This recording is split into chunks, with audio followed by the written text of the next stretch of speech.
જય શ્રી કૃષ્ણ. આજે આપણે ભગવદ્ ગીતાના 3જા અધ્યાયની વાત કરીશું. 3જા અધ્યાયનો સારાંશ. અર્જુન શ્રી કૃષ્ણને પૂછે છે, આપ તો જ્ઞાનને જ કર્મ કરતાં વધારે સારું માનો છો, તેમ છતાં આપ મને ઘોર કર્મમાં કેમ જોડો છો? આનો જવાબ આપતા શ્રી કૃષ્ણએ કહ્યું કે કર્મ દરેકને કરવું પડે છે. કોઈ પણ મનુષ્ય એક ક્ષણ પણ કર્મ વિના રહી શકતો નથી. અન્નથી પ્રાણીઓ ઉત્પન્ન થાય છે, વરસાદથી અન્ન ઉત્પન્ન થાય છે, યજ્ઞથી વરસાદ આવે છે ને યજ્ઞ કર્મથી થાય છે. આમ યજ્ઞ કરવા માટે તો કર્મ કરવું જ પડે. ભક્તિ પ્રધાન કર્મયોગની વિધિથી મમતા, આસક્તિને કામનાઓનો ત્યાગ કરી શ્રીકૃષ્ણ પૂર્ણ બુદ્ધિથી કર્મ કરવા જોઈએ તેમ જણાવ્યું. શાસ્ત્રે જે કર્મો કરવા સૂચવ્યું છે તે કર્મો કરવા પ્રશંસા કરી ને તે ન કરનાર બુદ્ધિ ભ્રષ્ટ થાય છે તેમ જણાવ્યું છે.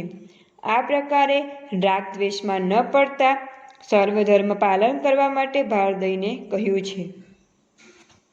વળી કામથી પેદા થનાર બધા જ અનર્થો અંગે સમજ આપી વિવેક બુદ્ધિથી ઇન્દ્રિયોને મન ઉપર સંયમ રાખવા જણાવ્યું છે.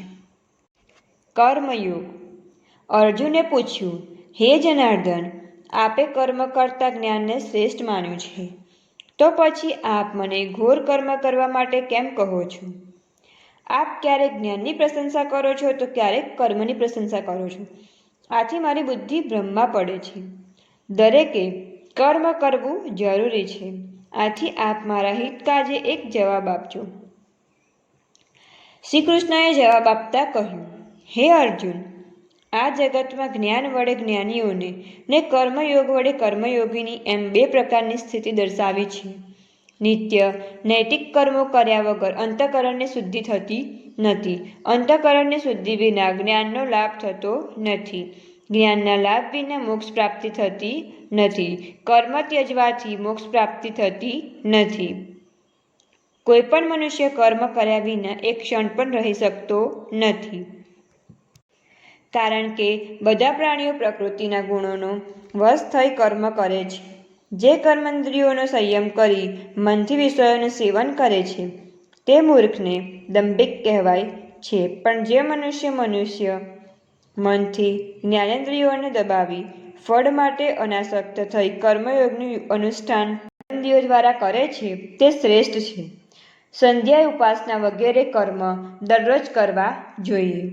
જો તું બધી રીતે કર્મ કરવાનું છોડી દેશે તો તારું શરીર પણ ટકી શકશે નહીં. ઈશ્વર નિમિત્ત કર્મ સિવાયના બીજા કર્મ બંધનમાં નાખનાર છે. આથી ફળની ઈચ્છા ત્યજી દઈ કર્મ કર. અગાઉ બ્રહ્માએ યજ્ઞ સહિત પ્રજાને સર્જી ત્યારે તેમણે કહેલું કે આ યજ્ઞ વડે તમે દેવોને સંતુષ્ટ કરો તો દેવો તમને વાંછિત ભોગ આપશે.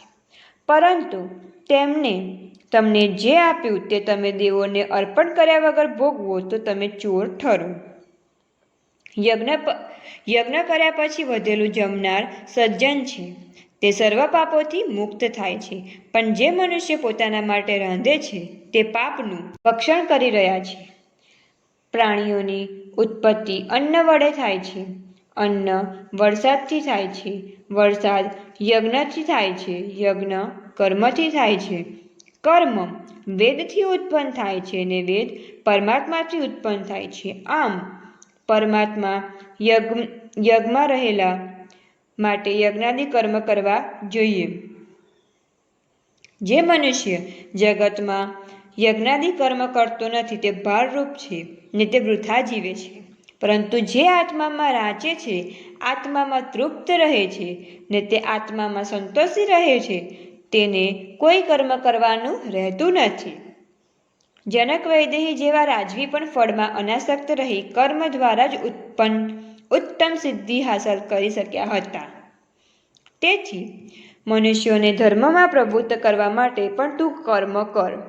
મોટા માણસો જે કંઈ આચરણ કરે છે તેનું અનુકરણ નાનાઓ કરે છે. હે અર્જુન, મારે પોતાના ત્રણેય લોકમાં કંઈ કરવાનું કે મેળવવાનું નથી, છતાં હું કર્મમાં પ્રવૃત્ત રહું છું. જો હું કર્મ ન કરું તો બધા મારું અનુકરણ કરવા માંડશે ને કર્મોને છોડી દેવાથી નાશ પામશે.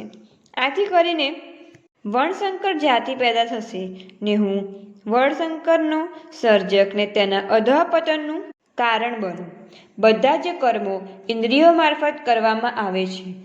અજ્ઞાની મનુષ્ય કર્મમાં આસક્ત થઈ કર્મ કરે ને હું કરું છું તેમ માની લે છે, જ્યારે જ્ઞાનીઓ કર્મમાં આસક્ત થયા વગર કર્મ કરે છે.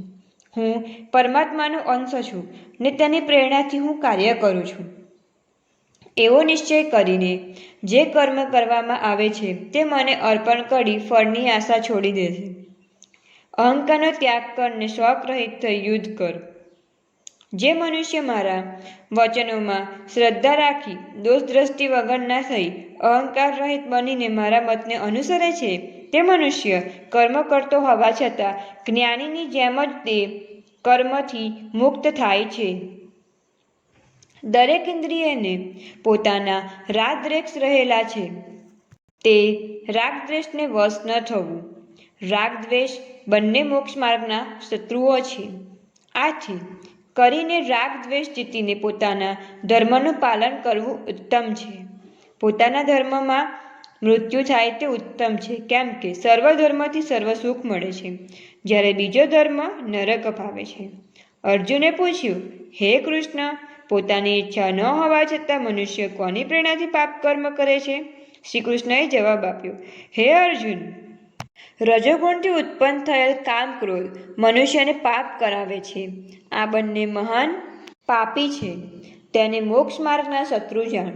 જેમ ધુમાડાથી અગ્નિ, કચરાથી દર્પણ ને ગર્ભ વેષ્ટન ચામડીથી ગર્ભ ઢંકાય છે, તે પ્રમાણે કામથી વિવેક જ્ઞાન ઢંકાયેલ છે.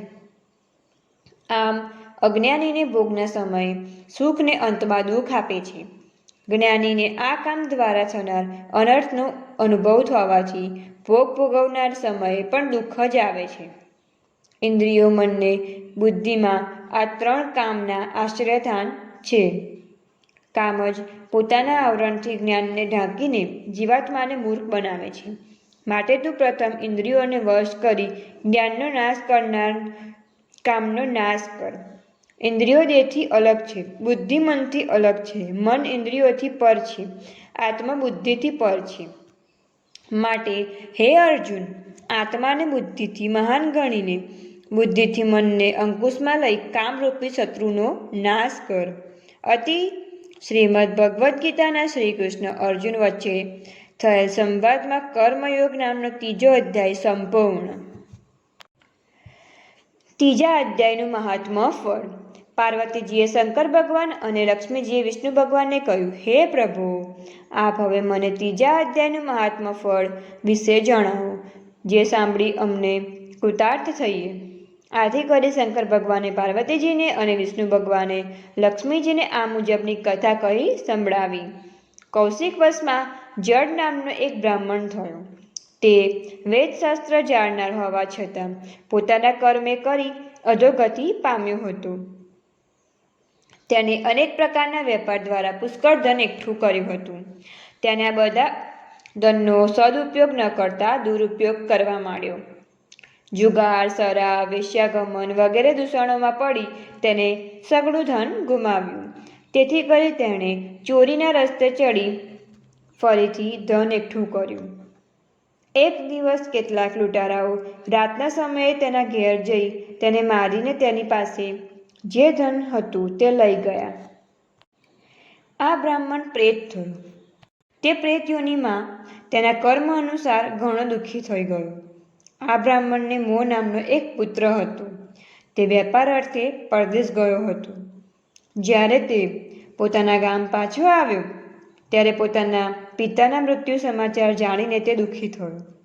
તેણે તેના પિતાની ઉત્તર ક્રિયા કરી. ઉત્તર ક્રિયા કરવા છતાં તેના પિતાનો પ્રેતયોનિમાં ઉદ્ધાર ન થયો. એક દિવસ મોને ત્યાં તેનો મિત્ર બહાર ગામથી આવ્યો. બીજે દિવસ સવારમાં તે તેના મિત્ર નાહી ધોઈ સ્નાન સંધ્યા કરી ગીતાજીના ત્રીજા અધ્યાયનો પાઠ કરવા માંડ્યો. આ સમયે પેલા બ્રાહ્મણનો પ્રેતયોનિમાંથી ઉદ્ધાર થયો ને તેના માટે એક સુંદર વિમાન આવ્યું. તે વિમાનમાં બેસવા ગયો ત્યારે અપ્સરાઓએ તેનું સ્વાગત કર્યું. આ વખતે મોહે તેના પિતાજીને પૂછ્યું કે તમારો ઉદ્ધાર કેવી રીતે થયો? ત્યારે તેના પિતાએ કહ્યું, તારો આ મિત્ર ગીતાજીના 3જા અધ્યાયનો પાઠ કરવાથી તે સાંભળતા જ મારો ઉદ્ધાર થયો. છતાં તને એક કામ સોંપું છું. મારો ભાઈ અને આપણા પૂર્વજો હજી નરકનું દુઃખ ભોગવે છે, તેમને દુઃખમાંથી મુક્ત કરવા માટે 3જા અધ્યાયનો નિત્ય પાઠ કરજે. આ પ્રમાણે બ્રાહ્મણ પુત્રએ 3જા અધ્યાયનો નિત્ય પાઠ કરવાથી તેના પુણ્યના બળે તેના પૂર્વજોનો ઉદ્ધાર થયો.